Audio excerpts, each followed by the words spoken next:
Hi friends, டயட்டில் நேற்று பண்ண சின்ன சின்ன மிஸ்டேக்ஸ்லாம் நினச்சி ஃபீல் பண்ணக்கூடாது.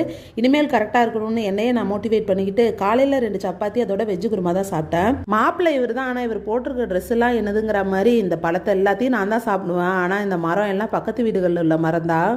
எனக்கு எதிரிங்க வெளியிலலாம் இல்லை, வீட்டுக்குள்ளே தான் இருக்காங்கங்கிற மாதிரி நான் முட்டை குழம்பும் பீட்ரூட் பொரியலும் செஞ்சு வச்சுருந்தா என் வீட்டுக்காரர் பன்னிக்கறியை வாங்கிட்டு வந்துட்டு குழம்பு வைங்கிறாங்க. அதுவும் வெறும் கொழுப்பாக இருக்குது. நான் இந்த இடத்துக்கு வரதுக்கு ரொம்ப கஷ்டப்பட்டிருக்கேன், என்னை ரொம்ப சோதிக்கிறீங்க நீங்கள் அப்படின்னு சொல்லிட்டு அதுக்காகலாம் நான் ஒருபோதும் அசர போகிறது கிடையாது அப்படின்னு சொல்லிட்டு பழத்தெல்லாம் வாங்கி அடுக்கி வச்சுட்டேன். எனக்கு 10 ரூபாய்க்கு இவ்வளோ திராட்சை கிடச்சிதுன்னு சொன்னால் நீங்கள் நம்புவீங்களா? 10 ரூபா தான். கடைசி நேரத்தில் போனதுனால இவ்வளோ திராட்சையும் எடுத்துகிட்டு போமான்ட்டாங்க.